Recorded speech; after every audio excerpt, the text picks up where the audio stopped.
కామపు వలలో చిక్కుకునేట్టు చేసి దాని నుంచి డబ్బులు సంపాదించుకోవడం అనేది చాలా నీచమైన పని. సో దీన్ని మనం అడ్డుకట్ట వేయడానికి గట్టి పద్ధతులు కావాలి. ఇప్పుడు ఏమంటారు వీళ్ళు, మా బట్టలు సార్ మేము ఇక్కడ దాకా వేసుకుంటాం సార్, ఇక్కడ దాకా వేసుకుంటాం సార్, ఇది రాజ్యాంగం మాకు ఇచ్చిన హక్కు. చూసి వాడు ఇదైపోతే అది వాడి తప్పు, నా తప్పు కాదు, నాకు ఏ రకమైన రెస్పాన్సిబిలిటీ లేదు, కంప్లీట్ రెస్పాన్సిబిలిటీ వాడిదే అని చెప్పి వాళ్ళ మీద చేస్తున్నారు. కళ్యాణి గారు, శేఖర్ భాష గారు చెప్పిన దానిపై ఏం చెప్తారు మీరు? మొత్తంగా నా తప్పు కాదు, రెస్పాన్సిబిలిటీ ఏకీభవిస్తారు. కరెక్ట్ అది. ఎందుకంటే నిజంగా ఈ రోజుల్లో మనం మాట్లాడుతున్న విషయాలను మనం ఎవరికి నచ్చినట్టు వారు మాట్లాడుతున్నారు అంటే మన రాజ్యాంగంలో ఉన్న స్వేచ్ఛ అలా చేసిందండి. ఒకటి, మన భారతదేశ సంస్కృతి సంప్రదాయాన్ని పాటిస్తారా పాటించరా, వాళ్ళకి ఇది ఉందా లేదా పక్కన పెడితే పిల్లల్ని ఇవన్నీ కూడా ఏమవుతుందంటే స్వేచ్ఛ విపరీతమైన చేష్టలు చేయడానికి కూడా ఇవన్నీ కారణం అవుతున్నాయి. సో మన భారతీయ సంస్కృతి అది కాదు. కానీ మనం మనం మనం వేరే వాళ్ళని అట్రాక్ట్ చేయాలని ఏది కూడా చెయ్యకూడదు.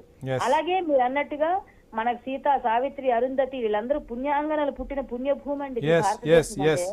ఇలాంటి పుణ్యభూమిలో ఇలాంటి వారిని ఆదర్శంగా తీసుకొని మనం అరుంధతి, అనసూయ వీళ్ళందరూ వారందరినీ ఆదర్శంగా తీసుకొని బ్రతుకుతున్న తల్లులు ఎంతమంది లేరండి? వాళ్ళందరినీ మనం అనలేం కదా. వాళ్ళందరినీ అనేటట్టు అయిపోతుంది కదండి వేరే వాడు ఎవరో ఏదో మాట్లాడితే, మరి మామూలు స్త్రీలు అంటే. కాబట్టి వాళ్ళందరినీ మనం గౌరవించుకోవాలి. మన భారతదేశమే స్త్రీని గౌరవించే దేశం. మీరు చీర కట్టుకొని వెళితే ప్రపంచ దేశాలు యువర్ ఇండియన్ అని అడుగుతారు ఫస్ట్. ఎందుకంటే మన కట్టు పుట్టు చెప్పేస్తుంది. చెప్పకనే మనం ఇండియన్స్ అని చెప్పకుండా వాళ్ళు గుర్తిస్తారు.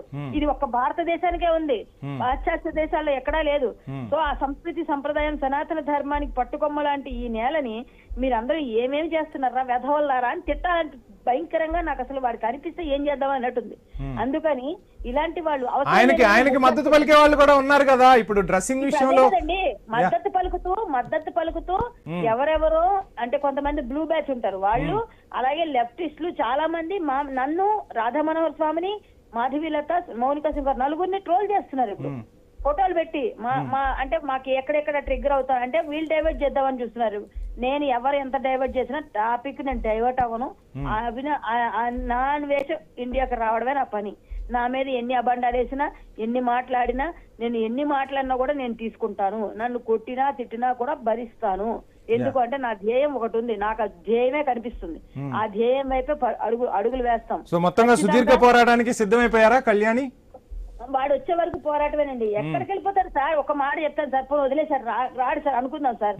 వాడు ఇప్పుడు రాడు, ఒక 5 సంవత్సరాల తర్వాత రావాలి కదా సార్. ఎందుకంటే వాడు పాస్పోర్ట్ ఇక్కడే కదా సార్, హైదరాబాద్, వైజాగ్ లో ఎక్కడ ఉంది కదా సార్, వైజాగ్ ఎక్కడ ఉంటుంది కదా. ఇప్పుడు మీ కళ్ళ ముందు ప్రత్యక్షం అయితే ఏంటి పరిస్థితి అసలు? వాడు మరి నేను చెప్తే బాగుండదేమో, చేస్తే చూపించాలి.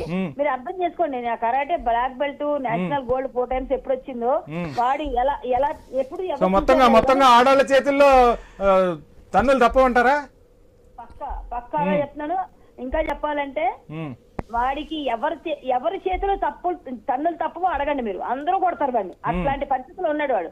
ఇంకొకటి ఏమిటంటే వాడు ఇంకా రెచ్చిపోతూ రోజు రోజుకి ఇంకా రెచ్చిపోయి మాట్లాడుతున్నాడు. చూసారుగా మీరు, ఇంకా వాడికి మతి కూడా భ్రమించిందేమో అన్నట్టుగా కావాలని చేస్తున్నాడు తప్పించుకోవడానికి శక్తులు. మీరు లైన్ లో ఉండండి అమ్మా, ఒకసారి శేఖర్ భాష గారితో కూడా మాట్లాడతాం. శేఖర్ భాష గారు, మనం మీరు సంస్కృతి సాంప్రదాయాల గురించి చెప్తున్నారు, అటు కరాటే కళ్యాణి గారు కూడా చెప్తున్నారు.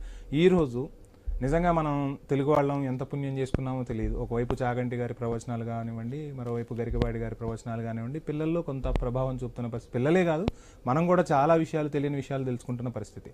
సో అటువంటి వ్యక్తులపై కూడా తన నోటితో దురుసుగా ప్రవర్తిస్తున్న పరిస్థితి ఏంటి అసలు?